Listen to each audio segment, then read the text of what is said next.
Good evening, good afternoon, and good night, depending on where you are on God's great earth. Talking all things people pleasers, money. Your relationship with money is something that is often not examined. We don't always look at our relationship with money. And if you tend to be a people pleaser, generally you're quite comfortable giving away to others, putting others in pole position. But there may be some challenges around how you look after yourself. If you find that you have a problematic relationship with money, let me know. Let me know what questions you may have, because one of my interests in this particular topic is, one, often personal, about my own relationship with money. But over the years, as a seasoned practitioner, the issues with money that show up time and time again, especially with my cohort of people pleasers who I assist and support, that there is often this uncomfortable relationship where we may undersell ourselves. We don't value ourselves sufficiently, and we're often all trying to prove. So there's this correlation, because sometimes how this shows up in work is you're underpaid, overworked. You may actually leverage other people, and in the end you're filled with resentment. But actually our relationship with money is also echoed in our general relationships. So we have to start to look at, when we have a need for validation, what are the ways that we seek that? What are the ways? Sometimes it can be gift giving. Have you ever noticed that you're someone who goes above and beyond? You may invest heavily in the gifts that you give to demonstrate to people how much you appreciate them and value. Yet when it comes to you, you may be not very, the gifts you receive back, not that we're doing it for equal value, but sometimes you look at the gift back and you think, oh, hold on, this is just another Body Shop bumper pack. So paying attention to your intentions and your motives are very, very important. When I talk about money and people pleasers, there is a direct correlation to one of the most important questions I'll always ask people is, what is your first money memory? Let me know what comes to mind. Always trust your first reaction. What is your first money memory? What is your first memory of money? What springs to mind? What comes up for you as you ponder? Trust your first reaction. Your first reaction is often important before the mind hijacks and starts to pollute, adapt and change it, or make it much more acceptable. Your first money memory. What is your first money memory? What happens with our relationship with money is certain blueprints are set in our vulnerable years. So what did you see around money in your family of origin? Sorry, not sorry, but often, as ever, many of our challenges come back to parenthood. And I know that, we all want quick, fast results. However, it's Bev. Hey, see you there. Where's my girl Big G? She's usually here on a Saturday, right? This means that we have to do a little reflection. Hey, good afternoon. I see you, girl. Happy Easter to you. Right, we have to do a little bit of self-reflection. This is why the question, which will be happening at my retreat, I have a retreat coming up next month, Heal Money Trauma. We want to start to look at your relationship with money. We want to look at the life lessons that you were taught, because what happens with money is our beliefs around money are shaped often by what happened yesteryear. And often if we have a perpetual unhealthy relationship with money in our adulthood, you can budget, you can have your spreadsheets, but there's often a correlation back, and the ambition is always to help you examine that, look at that, so you get that's where that comes from. Often for many of my people pleasers, we can overly invest in others, whether it's time or money, but then we're not able to do that for ourselves. These are aspects we need to question. And money trauma, how money trauma works is it isn't about whether you have money or you don't have money. See, many workaholics, right, high achievers can get consumed by perpetual attainment, right? So they always want to see growth. They always want to see growth. But the shadow side is some of your relationships may not be doing too well. You may have been brought up in a way that if you're a high achiever, your outcomes, your output is the only way you're validated. If you don't have the outcomes, you aren't validated. So there's that constant chase, a toxic fuel. You always have to be busy, always have to be driven. Sometimes we may be avoidant with money, right? So we don't want to look at the bank statement. We do the fingers crossed. This is also can be echoed in many of our relationships. So if you're money avoidant, is there also a correlation? Swipe right to view more comments. A correlation with how you operate in your relationships. Remember, what we avoid gets worse. What we avoid gets worse. Many of us often may be paying for things we don't utilize. What is that about? So looking at our relationship with money and how people pleasing impacts is so important. I've been privileged enough to work alongside many people. Some people might be getting separated and divorced and they're like, Key, I just not even gonna handle it. And sometimes people get shafted. Many of us people pleasers actually get shafted because we don't want to disrupt waters. So we end up turning away and not advocating for ourselves. One of our biggest challenges is around self-advocation, being able to stand up for ourselves. This impacts also on your work relationships. I think I need to make notes. I use our relationship with money to be able to look at you as a human being. Your self-worth is related to money. What is something that you've often desired, but you say no to? What is something that you've desired, but you often say no to? Oh, it's too expensive. Not for me. But yet, on the same hand, the irony is you may invest that in others. As mothers, this can often show up with our children. And whilst on one hand there is great value, of course we want to prioritize our children. But if you're looking like a scruff bag and your children is decked out 10 out of 10, this is not always helpful. It's not always helpful. Learning how to invest in ourselves, take care of ourselves, is often something that we neglect to do as people pleasers. More than happy to do it for everybody else, but not able to do that for ourselves. You may even buy nice things for yourself, but you never give yourself permission to wear it. Have you ever done that? You might invest and you say, okay, I'm gonna treat myself to this, treat myself to that, but you never actually indulge. Your relationship with money is incredibly important because it also links to your self-worth. You know, do you tend to throw money at problems? Do you tend to overcompensate? Or do you have a relationship with money where no matter what you do, it just goes through your hands? Or do you hoard? Are you neglectful of yourself? Do you have the ability to invest in yourself, but for whatever reason, you don't? So you're quite frugal with yourself. Anytime you start to look at relationships with money, it's always going to take us back to our parents.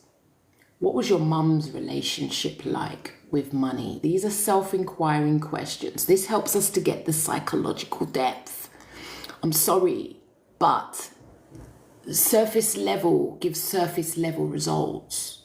Sometimes we have to take a little bit longer to understand that. If you've got any questions around this, any questions about your habits with money that causes you challenges, feel free to let me know.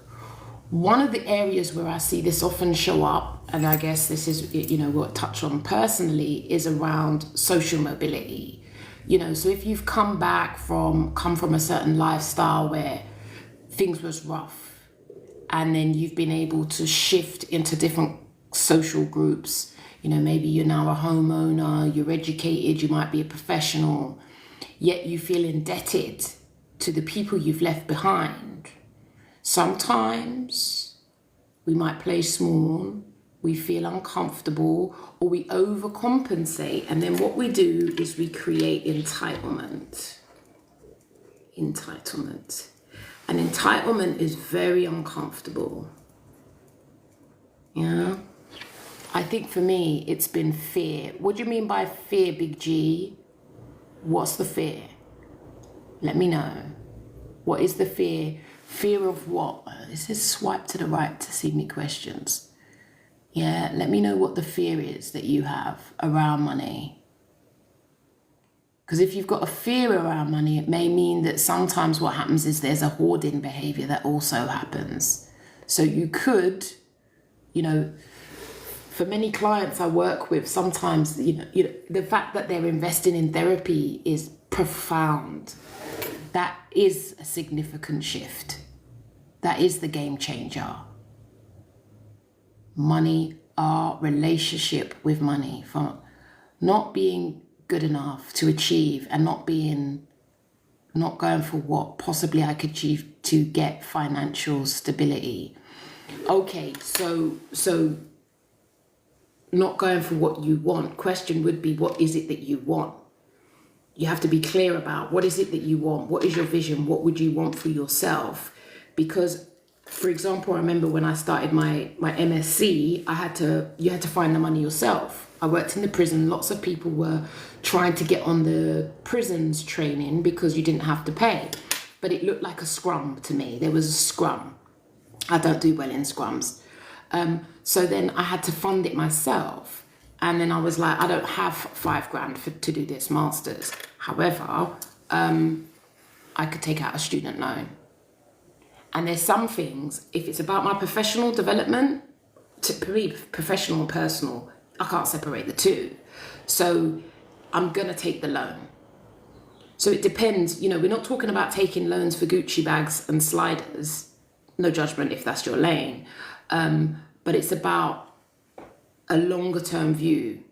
And that's been invaluable to me. So I think we have to be mindful about, what is the nature of what it is that you want to invest in? What is the nature of what you want to invest in? Because sometimes what I've come to see over the years, actually money isn't the issue, it's something else. And sometimes that issue is about self-belief and self-trust. And because I maybe don't believe in myself, I don't trust in myself, the money becomes the thing that we get hooked on. I remember the first time I took my hard cash, I paid for a course in NLP, and I knew that was a significant game changer. It was about I think it was $250. She gave me a discount. And the hesitation I had was profound. But I knew that if I made that purchase, I just felt like this is so important for me. Yeah, so we need to pay good attention to our relationship with money. Do we hoard? Are we fearful? Do we avoid certain things? Or are we really quite tight and strict with ourselves, where sometimes we can actually limit ourselves from living a fuller life? Some of us, we're happy to take a chance and risk on others, but we have a problem doing it for ourselves. Ladies, this is one to watch out for in intimate relationships, especially if you've got a habit of falling for potential. We'll go 10 toes down for someone who has potential. Yet when it comes to us, we have all kinds of barriers. Why? What is that about? Are we more comfortable assisting others than we are investing in self? For me, I always wanted quick cash. always wanted to make a quick buck. But over the last 7 to 8, things took a turning point. 7 to 8 took a turning point, and then I started to realize I started to put money behind me, but I was still in fear of losing it all. So do you fear that you won't manifest again? Do you fear that if you invest that you won't be able to make that money back?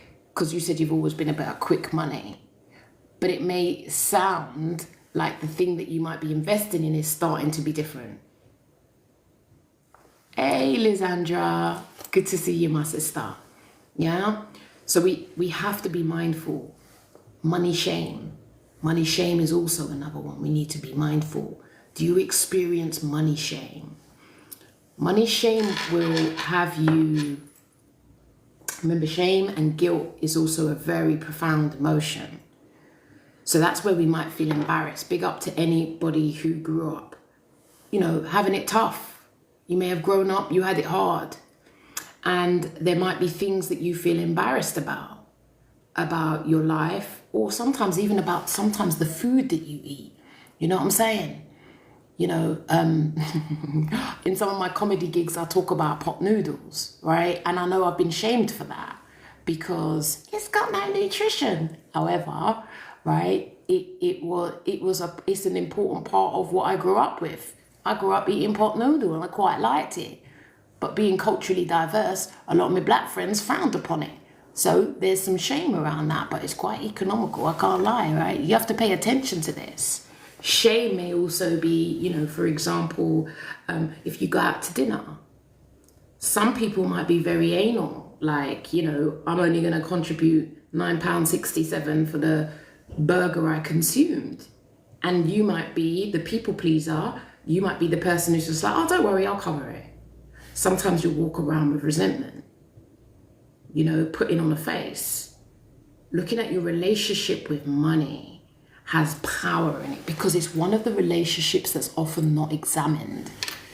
I'm gifting the first 5 people to message me, God did. Okay, nice.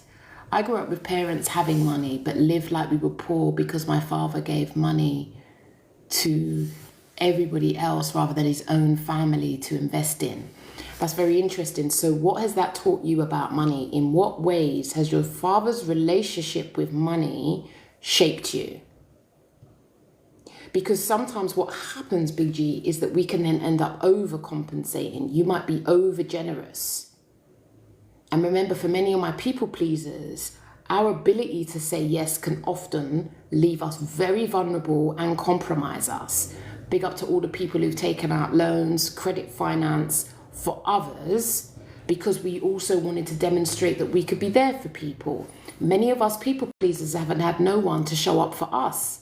So we go 10 toes down to show up for others. Am I lying? But in going 10 toes down to show up for others, we leave ourselves vulnerable. Some of us have messed up our credit. Some of us are spending years trying to sort out our credit because of our commitment to demonstrate to someone that we will show up. Many of us people pleasers, we're also underpaid, can be, underpaid and overworked. So when we look at money and people pleasing, you start to see a correlation throughout our lives. Not only with just what's in your bank account, but also what shows up in your intimate relationships and your family relationships. It also shows up in your career. Being devalued. My child, being devalued. The importance is if you believe, and this is a game changer, it was a game changer for me anyway, I'm being very personal here. The game changer is if I believe I am worth more, then I have to honor it.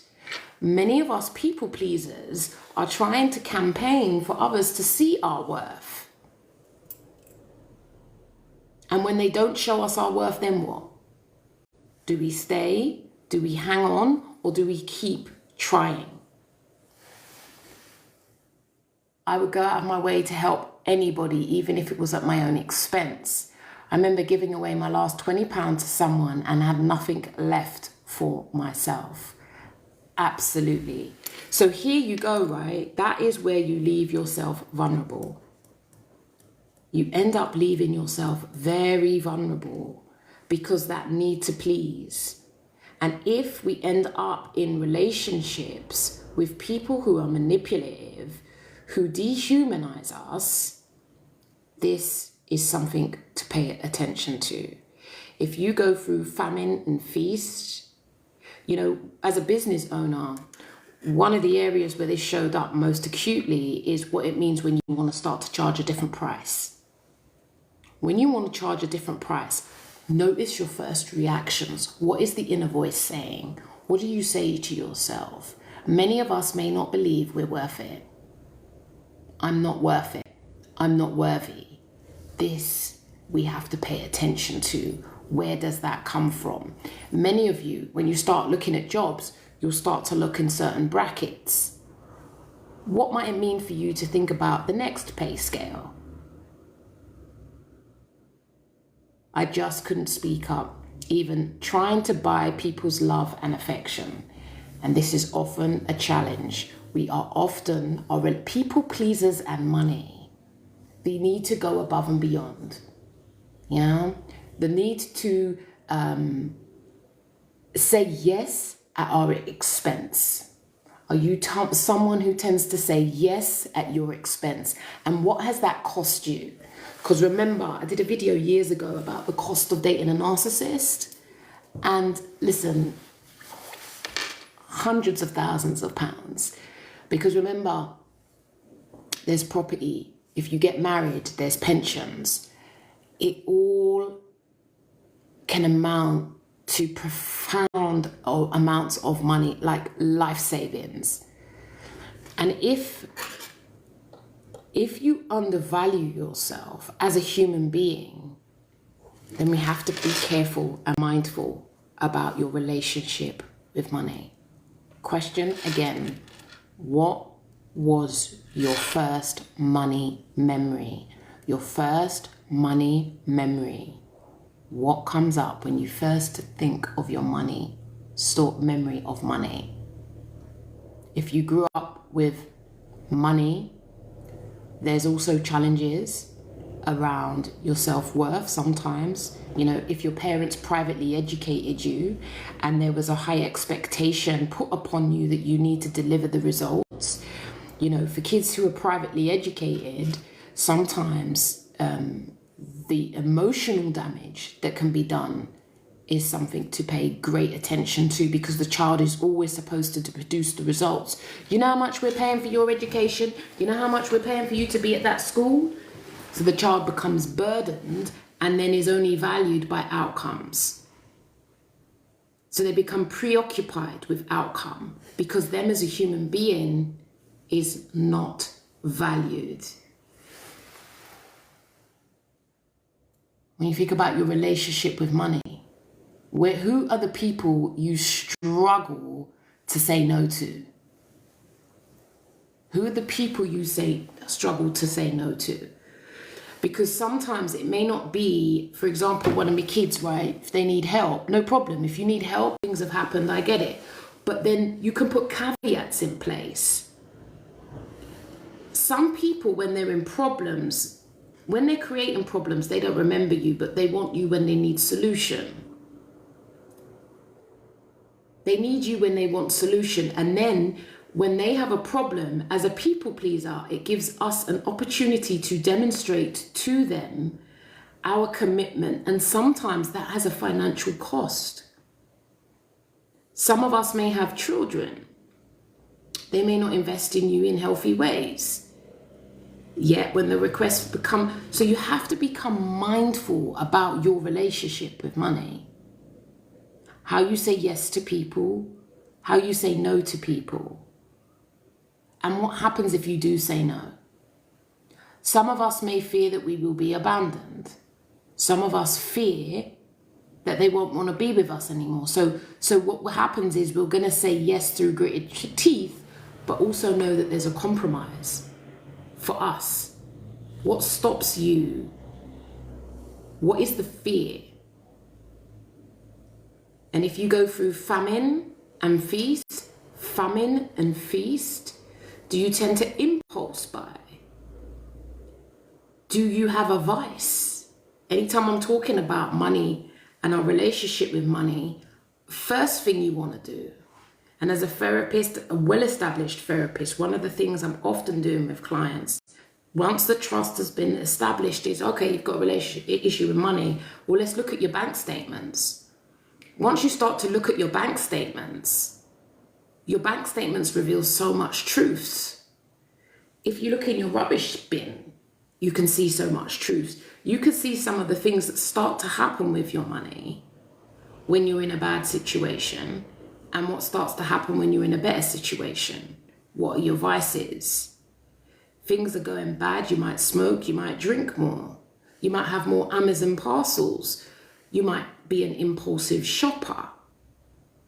You might have things in your wardrobe that you've never worn, but you have an unhealthy relationship with shopping. We have to pay attention, because, you know, there's one thing about getting in debt, but we also have to understand beyond debt is someone's relationship with money. So if you're impulsive and money helps you to soothe, buying stuff helps you to soothe. What with many souls, you know, had to go shopping after therapy because that is the soother, getting themselves in debt because the shopping, the experience is the soother. I never have an unhealthy, that's very interesting. So what is your vice? What is your vice? If you have an unhealthy relationship with shopping, what is your vice? And starting to understand your vice, what pulls you, is really important. If you want to understand that more, if you want to reclaim, you don't drink and smoke, absolutely, but there's always a vice. You know what I'm saying? So it might not be drinking, it might be smoking, but you know, Karen Millen might be always dropping, you love shoes, I love fashion. Okay, so then it would be that, then are there periods of time when it starts to get a bit out of hand? Do you know what I'm saying? And how is that? One of the things that I work with people on is looking at the core of that relationship. So what is it like shopping as a child? Was shopping away as a treat? Or in your head, did you have this thing that, you know, when I'm older, I'm not going to treat myself like that? You pay attention, because sometimes the inner child is still governing the show. And at 40 odd, you don't want, well, potentially, it's important to become conscious of what the inner child wound is, because when we're not conscious, it's still running the show in our 40s. Growing up, I had nothing. We wasn't even allowed to have clothes. We were just having the necessities. So if you correlate that, potentially, you start to look at your relationship and whether there's any overcompensation with the absence in childhood. So we overcompensate here because as a child that weren't there. Now, if that causes us problems, if we're getting debt and there's Klarnas coming out, and you and the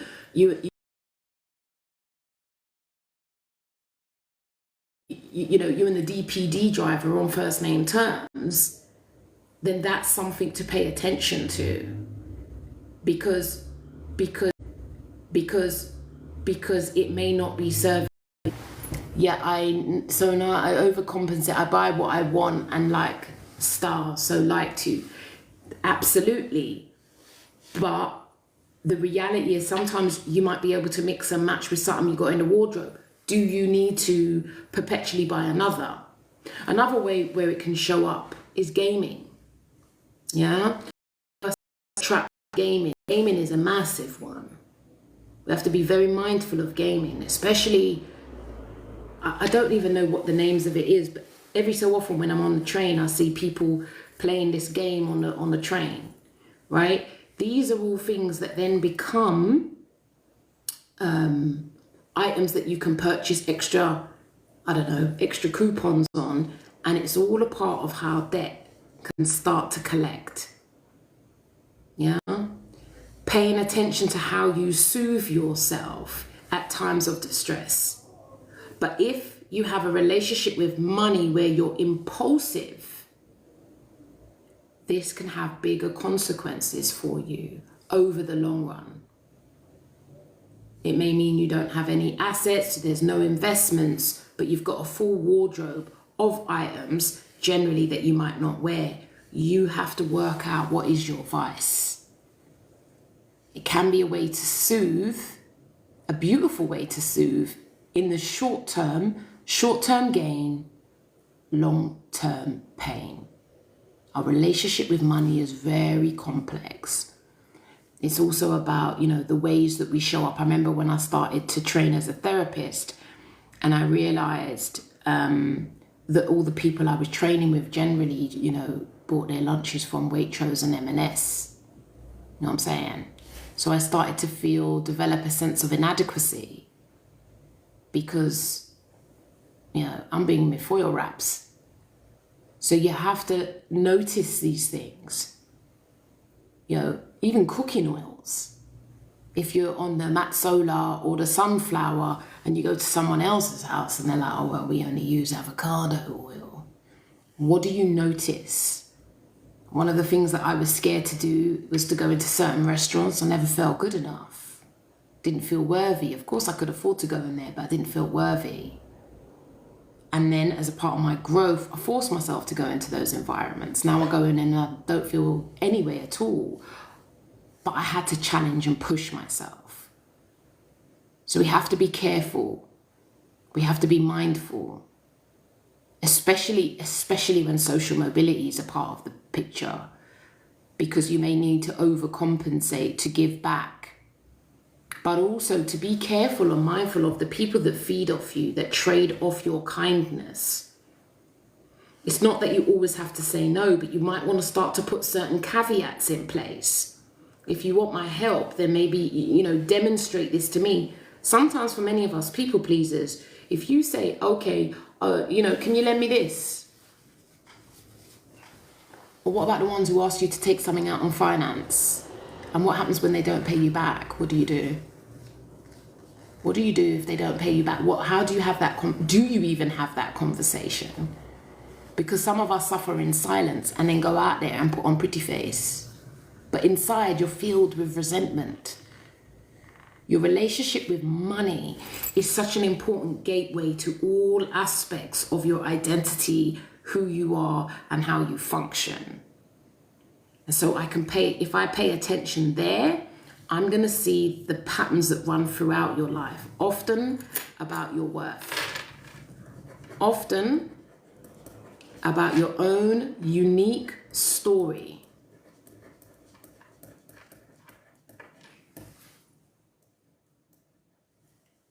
Your own unique story about money.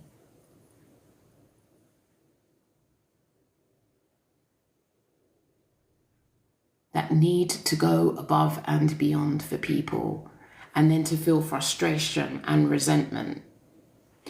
There might be other ways that we can give. If people are only coming to you at times of distress, is it not insulting? But let me tell you what happens to many of us people pleasers. Many of us people pleasers have a desire to demonstrate to people our value and our worth. Many people pleasers, listen me good, have a desire to demonstrate to people our value and worth. Now, when it comes to matters of finance, and they have a request or we can show up, we can do so and put ourselves in a vulnerable position. And we can use money as a way to endeavor to demonstrate our value and worth.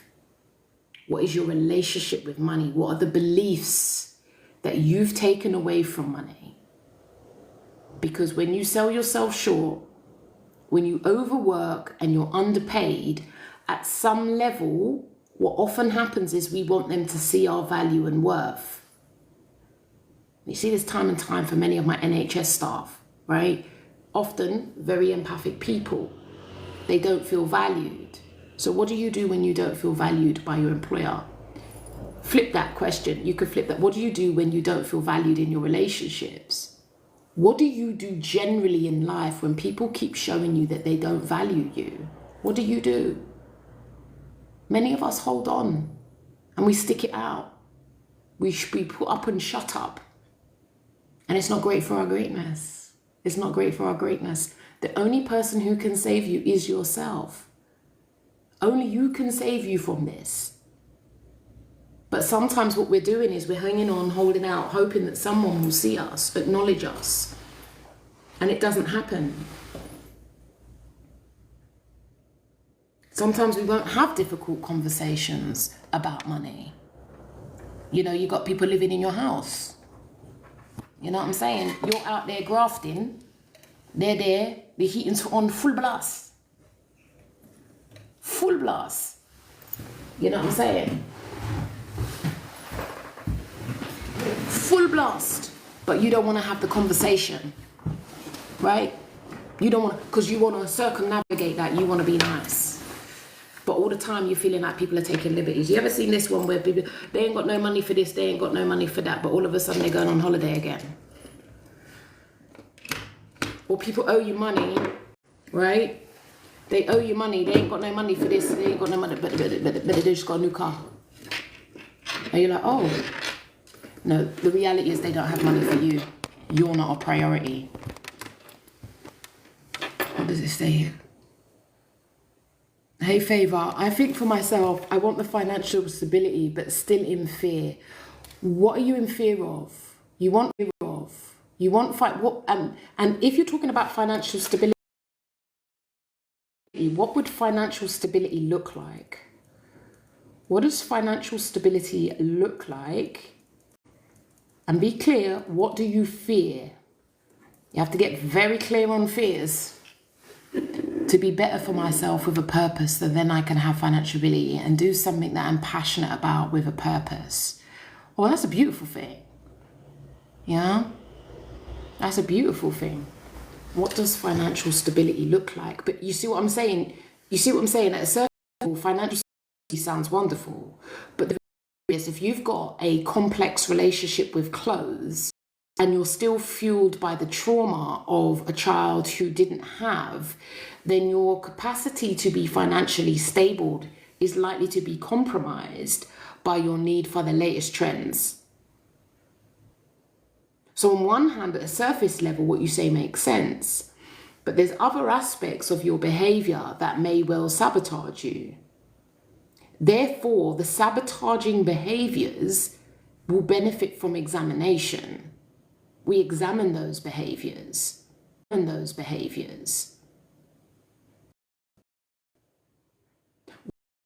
I mean, the only way I can talk about is to make it personal. I'm often told I make things too personal, but I'm not here because abstract don't work for the way my brain is made. One of the issues I had was I used to undercharge. Undercharging is related to your worth. So yes, I knew that I was good. I knew that I had all, but can't charge anymore.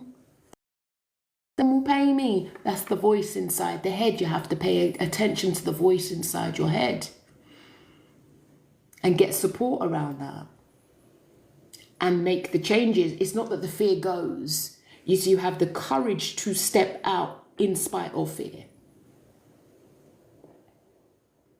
Some of us won't apply for promotion. We won't take the next step. Some of us, we know we are bright. Some of us, we know we're gifted. Sometimes we're in lackluster jobs that cannot capitalize on our genius. Why do we stay? Why do we stay getting ourselves frustrated? If you know you're bright and you're intelligent and you're smart, what would you need to do differently? What would you need to do differently? You know, once said to me, one of my coaches, she was like, you know, some people want others to invest in them, but they won't invest in themselves. Will you invest in yourself? Do you invest in yourself? I always go for sale clothing though. I don't don't go full price and it's not branded necessarily. Yes, well, I mean, that might be ways that you make justifications to yourself. But if you've got wardrobes full of clothes that you don't wear, you know, so one of your barriers is, okay, I'll only buy sale clothing. And I won't buy brands. Nice. But if you're constantly buying cheaper items that then take up space in your home, you actually might be better off spending on a high value item that you want. Because sometimes, you never notice this, the stuff in the sales might be the colors and stuff that you don't like, you know? So it's a bit like the lime green is on sale, but actually you would prefer the burgundy, which goes with a lot more outfits. But, right? So what happens if you actually invested in one item, which would diminish you from investing in the low cost items that actually you don't have the same respect for? I remember I had a pair of sunglasses that I picked up from River Island, and then we had my Ray-Bans. Trust me, the ones with the Ray-Bans went in the case nicely. Click the button in the bag. The River Island ones, they were flung all about the place. So clearly the investment means that I handle it differently. I have a different respect for it. I say this to people all the time about the free newspaper on the train, right? When you used to have to pay for a newspaper, you used to come on a train and you see a little paper, you'd be very grateful. You'd be like, oh, look, a nice little paper. Now it's free, they're discarded all over the place. People often don't value free, right? So you might have that relationship. So you feel a win, right? But it might actually mean the other dress. I remember I spent about £150 on a dress, and that dress always gets me compliments. And it was a big deal for me to upgrade and say, you know what, I'm going to spend a £150 on it. Because I'm tired of buying the dress and tutu washing it, bubble, bubble, bubble, bubble, bubble, bubble dress. So that action, symbolically for me, I could feel my back arch up, right? Was really important of me stepping into a new level of authority, a new value of self-worth. Oh no, I do go over quality, over quantity. Well, it depends. Like I said, you have to work out whether some of those behaviors are problematic for you. It may not be. You might be very comfortable. But often if you have famine and feast, having a look at your relationship with money, what your parents have shown you about. Big G, if you want to know if it's problematic, right, they are problematic, then set yourself a task that for 7 days you're not going to buy anything. 7 days you're not going to buy anything. Or 7 days you're going to remove the apps. Because you might have a special app that you go on for your little quick impulse purchases. Remove the app. Let's see what happens. You're going to notice resistance. Whatever it is that you purchase, whatever your go-to is, if you have instant access to it via an app, for example, you'd have to tell me, delete the app and then you'll get insights. More books, yeah? Understanding your relationship with money is essential, especially as a business owner. When you're self-employed and you don't have a handle on that, it leaves you particularly vulnerable. But another place where it shows up particularly well for us people pleasers and money, very interesting relationship. One of the things that shows up here a great deal with narcissistic abuse is financial abuse. How we just, yeah, okay, cool. That agreeableness. Sometimes you're being shafted. You might be earning less, your partner's earning more, but you're still contributing 50%. Why are you still contributing 50% and you earn less? Is that fair? Have you challenged that? Or have you just gone along and agreed like Churchill the dog? What does it mean for you to advocate for yourself? Why do you need to go above and beyond?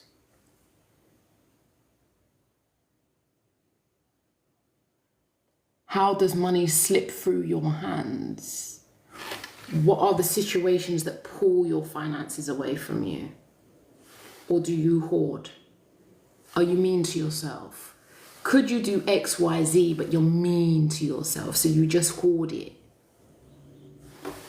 Important questions to ask about our relationship with money. Absolutely worth examining. Because when you don't, patterns get repeated. Some of us, if we may have been brought up in families where there was no money, there can be the disproportionate overcompensation in our adult life. And we're always in struggle. Unpicking that, if you're always in struggle life, it's exhausting. Just perpetually struggling. But you may also be someone who, at the other end of the spectrum, all you care about is getting more and more and more and more. Sometimes that's also worth understanding a little bit more about. When is enough? Or it's never enough. There's never enough. So there's another goal. Perpetual attainment. Very interesting with our people, with our high achievers.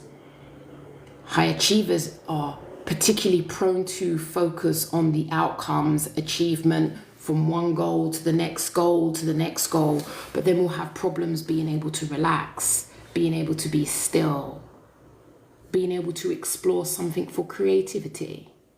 Pursue for pursuit's sake. Oh, I remember a soul I had to tell. She was like, okay, I do love photography, but what would be the point of that? Especially migrant communities, if you're like the first generation, like pursuit for the sake of pursuit is something that is just not acceptable. I'm not going to do photography. What's the outcome of that? How's that going to make me a living? I'm like, but you're earning over 250K. Like, you could potentially pursue it for enjoyment. It's not always about perpetual attainment. Some things you can't always put on a spreadsheet. That's why I love the show Keeping Up Appearances. Keeping Up Appearances, for those who know, is a very beautiful one. The woman who didn't want to acknowledge her grassroots family and who was particularly obsessed with brands. You see, brands is a very interesting one. Remember when I was working in prison, and on the Monday you get all the guys come in who've been arrested over the weekend, and you could see he'd been in the disco, innit? He had on his fancy dancing shoes. And I remember saying to him, listen, bro, you don't have enough confidence to wear Primark. You need the brands. You need the brands. And let's be frank, if we look at what's happening with brands now, why are brands starting to have rap artists representing them? What is that about? Huh? Or is it because they want poor people, yeah, to be obsessed with high-priced items and get themselves in debt to be able to show off their Louis Vuitton handbag? One must think sometimes. Why is the music industry starting to correlate? Why are the big fashion houses getting all the artists in? Very deliberate. Let's create inadequacy in the poor as they walk around with their non-branded item and get them to aspire to have these items that they can ill afford. Many of our relationships with money can also be about us trying to prove something to people. We want to prove, we want to demonstrate that we are doing okay, yet you know you're suffering. And often maybe you might be in debt. Sometimes people are asking and they're milking from you. And you might say yes, and it compromises your situation, my people pleasers. Some of us might be in families, and there might be some nonsense going on there. As aging parents happen, you might be doing all the donkey work, but the golden child is the one that gets all the flowers. You know, these are important conversations to be having. One of the things I do is I help people to strategize. It is what it is. We focus on what we can change. We're not here to headbutt ourselves and get a cocoa about situations that we have no power, no control over. Your best position is to accept and maneuver accordingly. Money is powerful. But do you see yourself? I'm in many coaching groups. I see coaches. I'm a money magnet. I'm a money manifester. Do you find it easy to manifest money, or no matter what? One of the things they say often is, especially for people from the lower stratas, is that we have to get money away. We have to give it away. One thing they say about generally some of the stereotypes about black folk and money is that there is a desire to consume. There is a desire to consume. Black folk are to consume. The question might be, what is that about? In my view, what is that about? Black people and consumption, that the marketers love us. What is that about? What do we need to pay attention to? What is the message? What is that need to consume over create? Obviously, this matters about class and, your relationship with money, but what is it about black folk and consumption? No wonder the fashion houses are now starting to get the rappers in. Are you impulsive? Do you delay gratification? Does money control you, or do you control it? Do you undervalue yourself? Do you overcompensate? Could you make some adaptations? Do you need to have certain brands? What do certain brands say about you? Are there any things that you're able to compromise on? Do you save? Do you even save? These are all the topics that I'm looking to help people to understand. And if you want to understand more, feel free to inbox me. Our relationship with money is particularly problematic, and it's deep. Values, customs, culture. But fundamentally, the biggest question is and will always be, what is your first money memory? What is your first money memory? I am Kili Taverner. I'm here talking all things money, getting us to think about our relationship with money. We have to start to look at our relationship with money, especially this is the first week of the month. Some of us will be burying our head. We don't want to look at certain things. Sometimes, when was the last, one of the questions, which often can be very unsettling for people, is sometimes I get clients, depending on what the situation is, to go check their credit score. Oh, Kili, I don't want to sign up for experience. I said, you don't have to sign up for it. Go on your bank account, flick down, check what your credit score is. Signing up to experience discombobulates people, so let's not do that. Let's have a look. There'll be certain situations in therapy where I'll encourage someone to do this, especially if they're worried and they're overwhelmed by money. And then we can start to notice, start to pay attention. Where does your money go? Is it essential? What things are you like, I ain't bothered to do that? Even just myself this week, I was looking at my Google Workplace subscription. I was paying for 3 extra people.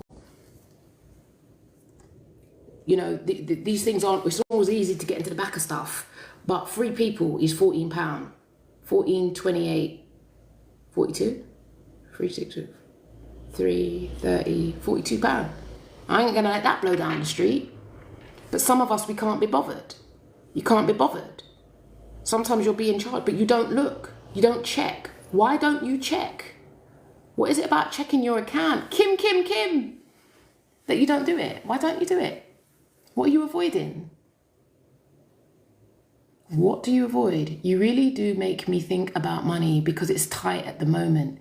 It might be tight at the moment. And if you are led by your vices to keep buying discounted items, you have to start to look at some of that behavior. Even if everybody's talking about AI, you downloaded your last 3 months bank statement, threw it into AI, you can ask AI to tell you how much of your income is being spent on fashion. It's problematic. Fashion. It's problematic. While I'm here on this conversation with you, download 3 months worth of bank statement, upload it to Claude, or whatever AI you use and get it to give you a summary. Where can I make cuts? Where can I make changes? Because the truth is right there. And now we've got all these sophisticated systems. You can get an answer quick, fast. I'm not so much at the moment, but like I said, trends. It will be an example of your trends.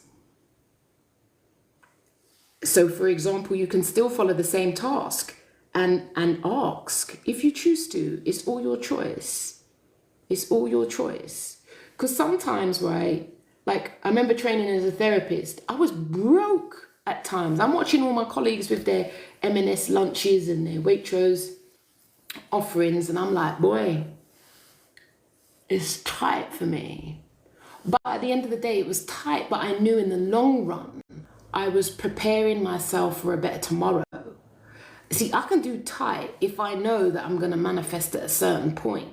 Sometimes you have to be able to do that, right? You have to hone in, but you know, you're not sewing into Gucci sliders, you're sewing into a bigger vision.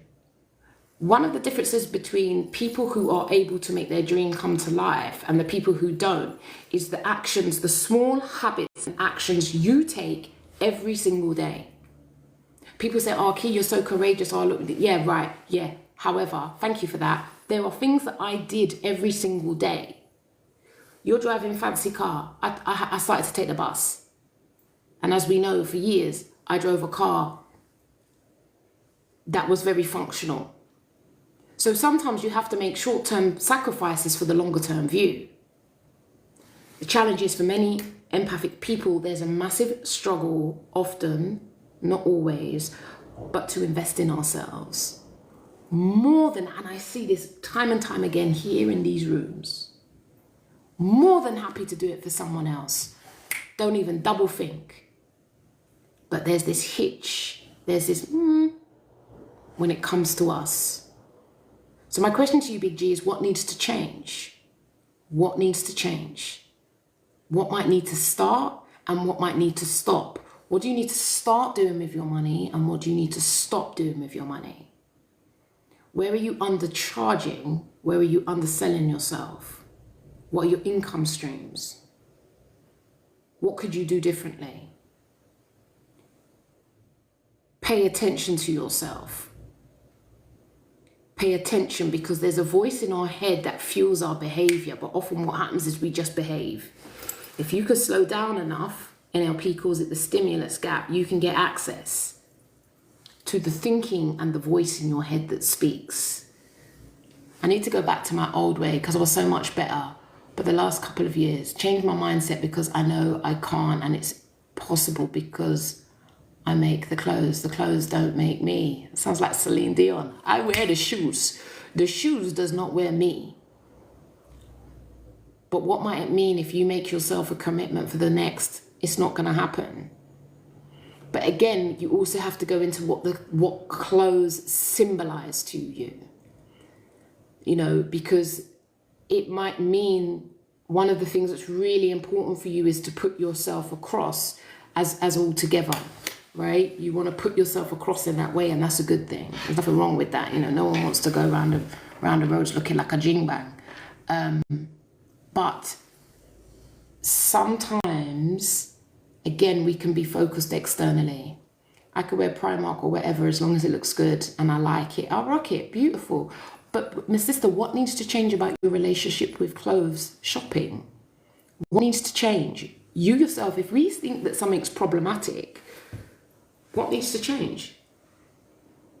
That's it. It's just a beautiful, simple question. What do you think needs to change? I help people to find the answers. I believe the answers are always within.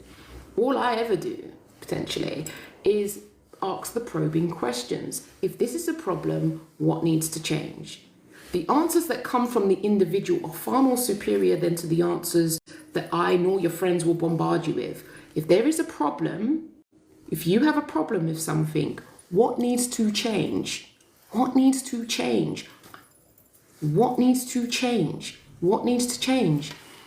I think it's within myself, low self-esteem, wanting to look good because I'm single. Now, look, sister, you just given. Listen, now we could go far, far. I ain't your therapist, and we ain't in the therapy room. That I can rip up. We need to rip up that. We need to have a chat. If you're happy to come to Marlow, come to Marlow. That is the heart of. That's what I have. That's the heart of the issue. That actually perpetually the relationship with clothes is also about desirability. Will I be noticed by the opposite sex? Will I feel that I have some, potentially, this might not be you, but it might resonate with some pull on the masculine species? Because if I don't have some sort of a pull on the masculine species, where does that leave me? I like that they might find me desirable. And for women, you know, one of the things they talk about is, you know, men toxic masculinity. I think we also have to be mindful as females of, you know, the power of sexuality, power of femininity, and what it means when we feel that that power is not being able to be exercised. If you don't get compliments, if you've got no men on your blow up and you're not getting no masculine energy. For women, clothes, how we put ourselves together is a powerful way to draw them in. It's a powerful way to validate oneself, to validate one's desirability. And when we are not pulling them in with our, hey, my queen, how are you, girl? My girl, Misha. When we're not pulling them in, what does that mean for us? Oh, you listen. I clicked on you. I have no idea what it's done, so feel free to decline. Hey, queen, how are you? Wait, can you hear me? Yes, can you hear me? I can. Can you hear me? I can hear you. How are you? I'm good. We're talking here. We're online. We are live. We're talking all things money. Oh, I need to come back to retreat. You need to come to the retreat. The retreat is next month, girl. I need to come back. Okay, beautiful. What are you learning? What did you learn from the retreat about your relationship with money, my queen? I learned that I've picked up a lot of my parents' habits. However, I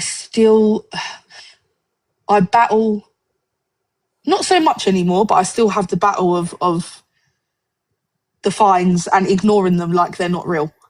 Okay, okay. But And I what think in about, other ways, I'm doing better in terms of for the last few months, for the last month, let me not get too excited. For the last month, I have been paying my fines. Like this month, I've lasted off £100 to last me the month, and it's working. Like I'm able to do it. It just means I'm beautiful. having to pick between what I want and what I need. Okay, all right, okay. And what do you learn about money and people pleasing? What have you learned about your relationship with money and people pleasing? I've definitely tried to buy people in the past. I've tried to find validation and love through giving money. So through trying to like understand somebody else's love language, I've tried to then put myself in problems, in debt, and in situations that I didn't need to try and buy love and validation. Okay. And what has that taught you? Understanding that dynamic. What is it? What have you learned? It's really hard to say no, but I'm doing it. And So when you say no to people, what do you notice, Queen? What do you notice when you say no to them? it feels weird because it feels like I'm saying no to my inner child. Because what I'm doing is I'm basically telling her like stop what you're doing. You don't need to pay for this. But that dynamic feels weird because it's uncomfortable for my inner child because that's what she's used to. So it's So like the inner adult is starting to take over when we are able to prevent the inner child wound from dominating our situation. absolutely. I feel like I'm in a battle the last few weeks with my inner adult and my inner child. I feel like my inner adult's trying to soothe my inner child as best as she can. But my inner child is still there like, no, don't do that because you're not going to get what you want, if that makes sense. It's like a weird, I can't explain it. It's a weird feeling because it's like my inner child saying, let's keep going with what we think we should do.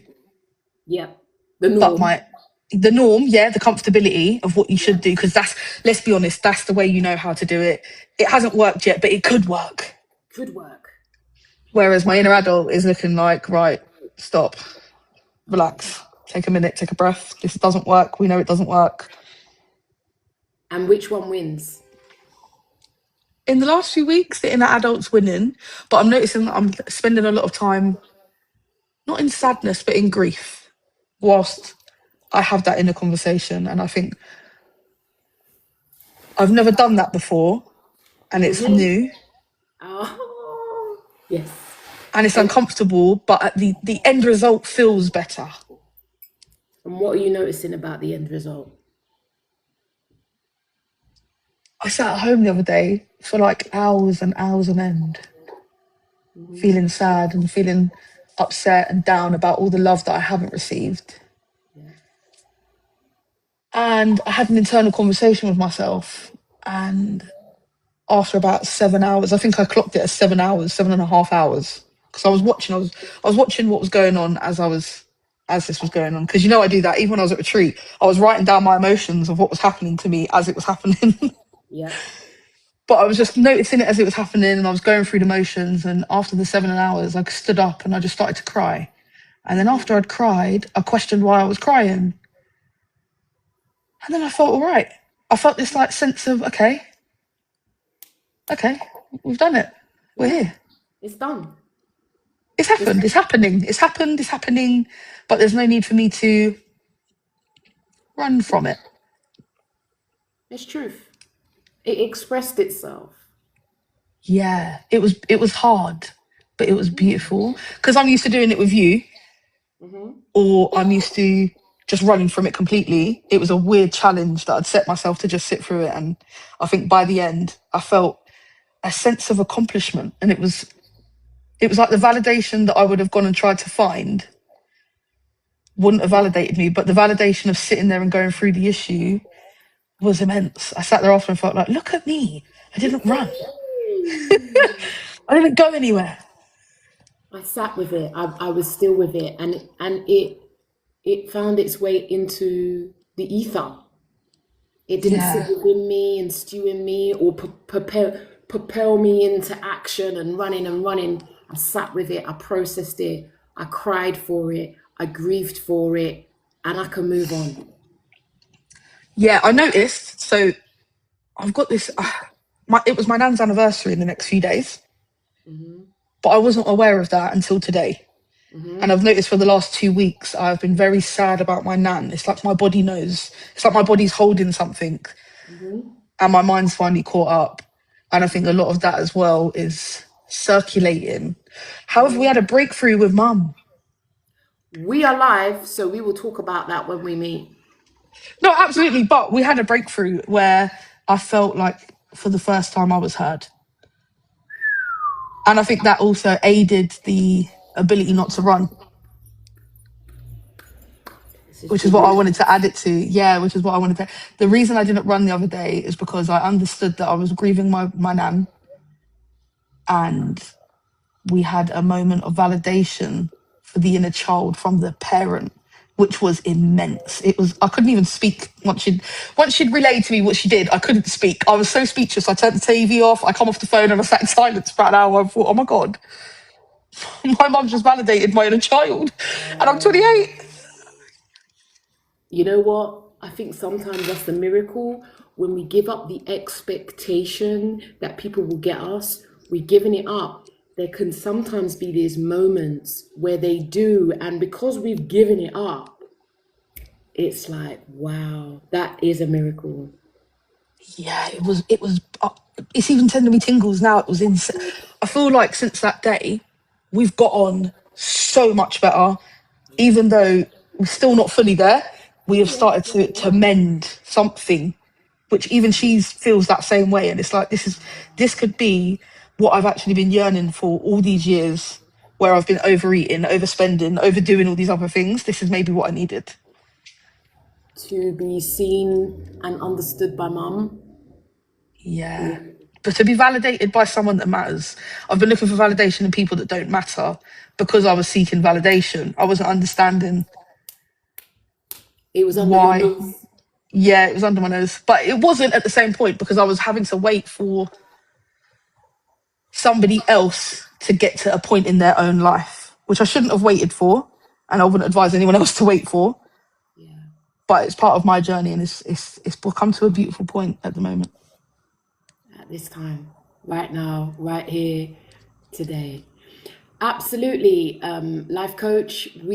I'm absolutely an advocate of validating self. It's not a problem. As my supervisor always say to me, you know, there is also value. Sometimes we need strokes as well. You know, as a psychotherapist, I often give people strokes. We are but human after all. The thing is, for many people pleasers, when we're unconscious, our need for validation drives a whole raft of unhelpful behaviors. As the pendulum swings and you get a consciousness about that, there is not a problem with wanting some form of validation to be seen, but we can't have predominant entire psychology based on validation. So this is a very delicate process and is about a more sophisticated evolvement of the self from the self that was predominantly only seeking externals. And I think to be seen and acknowledged by a parent is a profound shift. I know it when my dad said he's proud. You know, yes, I'm an advocate of self-validation, but we are human. And if you look at TA, transactional analysis, there is value, and something about being seen by a parent is not to be ignored. And for some of us, we'll never get it.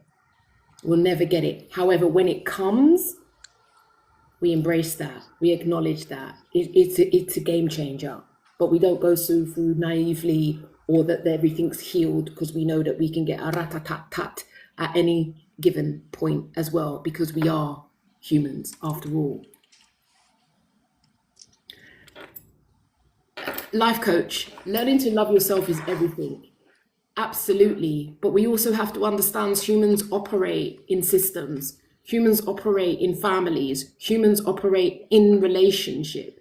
For example, you're a life coach. If you're a life coach, you could think you're the best life coach in the world. If you have no clients, how are you being validated as a life coach?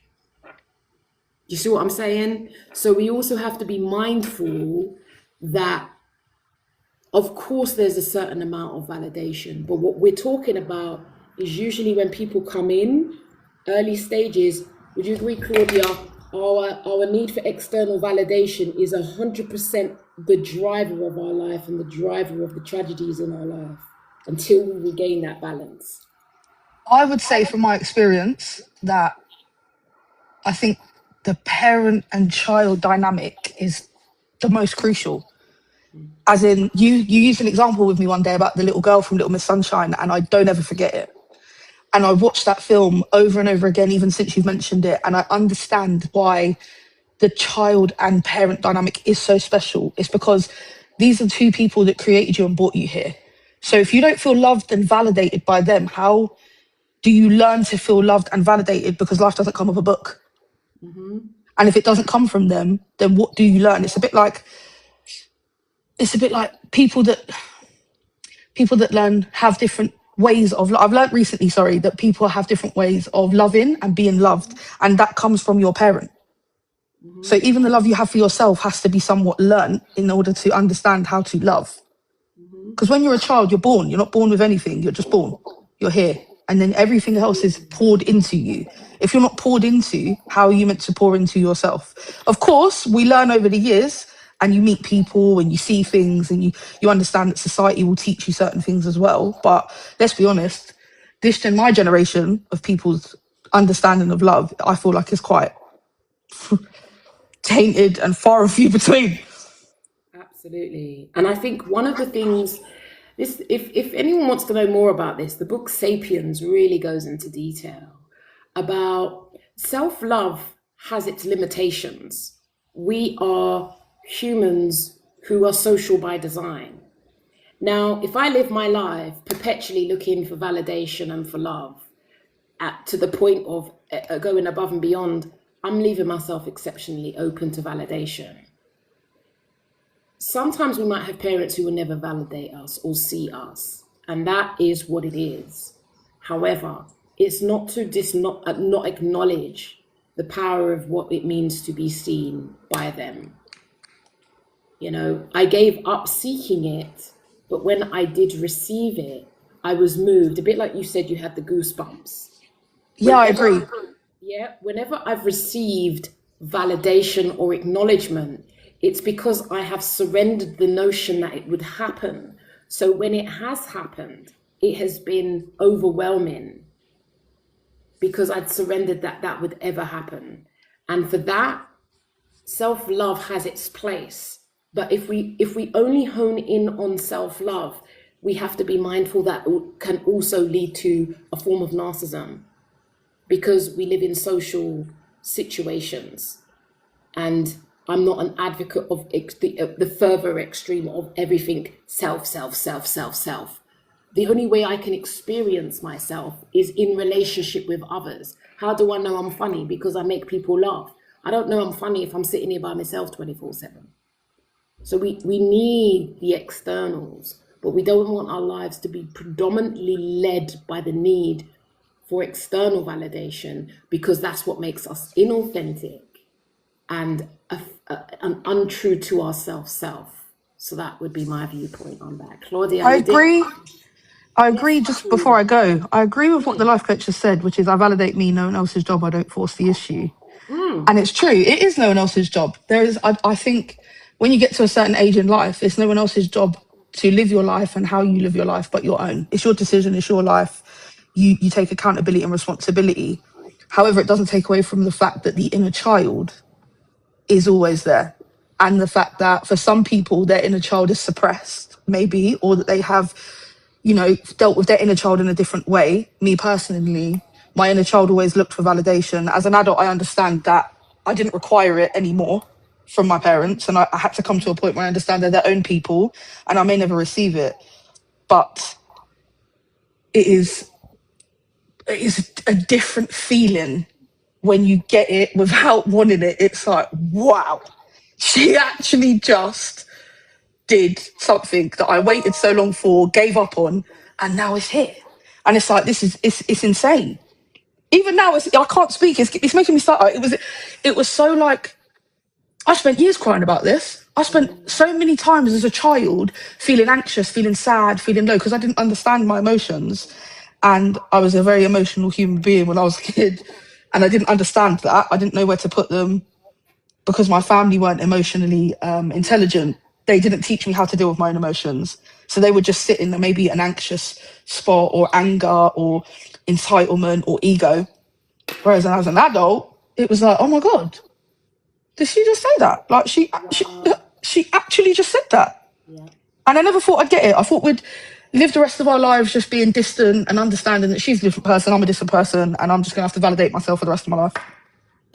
And you know what? Sometimes I think for me, those are the miracles sometimes of going through your own journey. I'll say the miracles of therapy. It's actually in the surrender. Spiritually, they say, like a spiritual kind of quote, I'm going to quote it poorly, is, I can give you, something like, I have more in store for you than you can imagine. When we surrender, when we let go of these people will validate me, they will give me love, when we let go of that, when we accept it as we are, as it is, we stop going above and beyond, and we just start to notice and pay attention. What happens when we sit down and we don't react constantly, when we don't become the savior? Because remember, many of us got a savior complex because of our own inner child wound. We've never had anyone come save us. So then we want to be the 999 savior services for the people that we put in places in our lives. When we surrender that, the courage and the bravery to do that and to sit with the abandonment, the loss, the grief that comes, after that, as we readjust, that is the place for miracles. Not that we're trying to fabricate it or deliberately cultivate it, but sometimes a situation occurs. 10 toes down, I'm an advocate of self-love. But you know what? Sometimes it's nice to be noticed by the ones, the kin of which we come. The kin of which we come. We have grown to the point where we've learned to forget it, to give up on it. This is my place in the pecking order, or this is how these people come at it. And when it does happen, the soul is moved. The truth. Very true. Amen. All right, my lady, see you keep on going 10 toes down on your hustle, yeah? Get that bread. 6 hours left. Come on. 12 hours, yeah? No, I've done 14 today nearly. Woo! You will sleep well. You ain't got no time for no. You just, yeah. Do you know what's funny? You'd think that, right? But every night I go to bed and I'm tossing and turning. But I mean, I'm still getting up at 5 every morning. That's the main thing.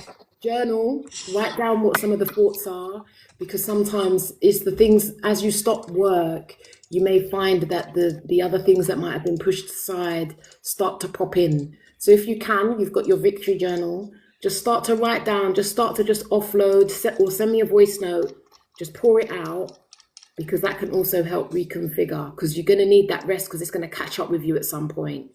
Absolutely. Yeah. But it's always a pleasure. God bless you, sister, my queen. Miss you. Bye. Lady C. Are you accepting people up? I don't know what that means.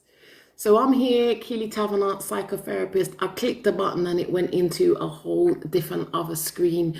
We're talking people pleasing and we're talking our relationships with money and how it impacts us.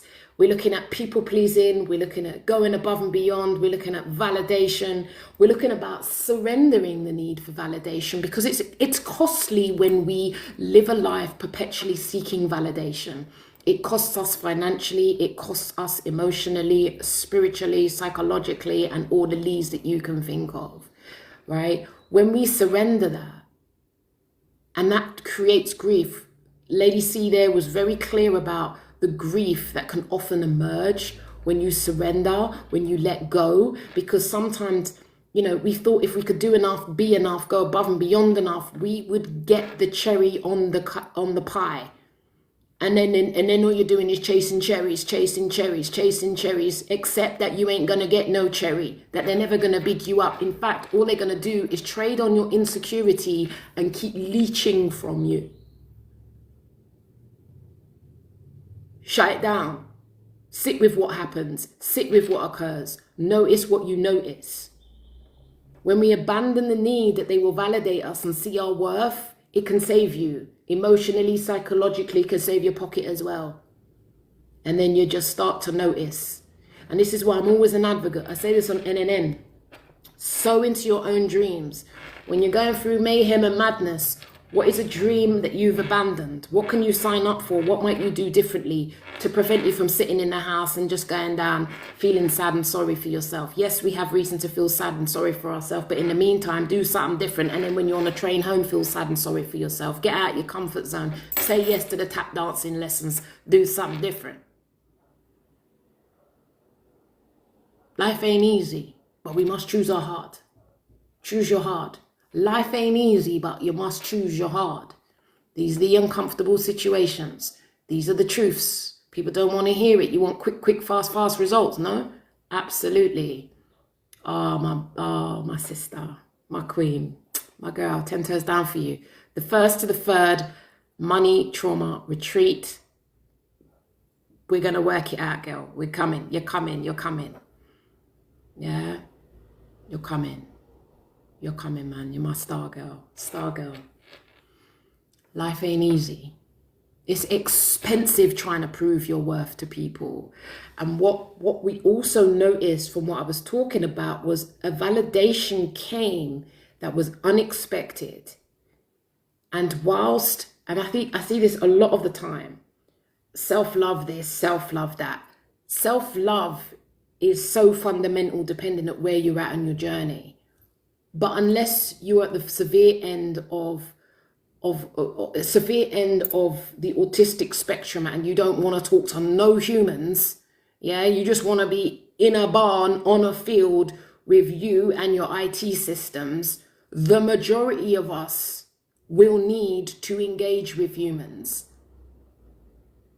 And having a stroke, as my supervisor says, it's not about needing validation, it's about whose validation you seek. For example, my mentor, Esme, I know if I bring a jing bang man to Esme, it's not helpful to me. I know that if I brought a man of caliber, that matters. Her opinion would matter to me because I trust her wholeheartedly. We don't just need someone's validation who's any old jing bang. We're very mindful of the people. I have a coach, Andrew Prophet. I know that I trust him and his judgment and his wisdom.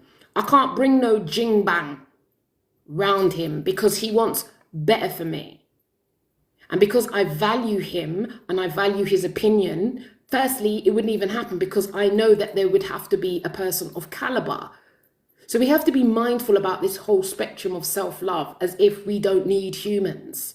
It's not about seeking validation. It's about being mindful of the caliber of individuals whose validation matters to you, whose thumbs up matters to you. I'm very privileged to have good people around me who I know I can trust wholeheartedly when they say, Key, that's good for you.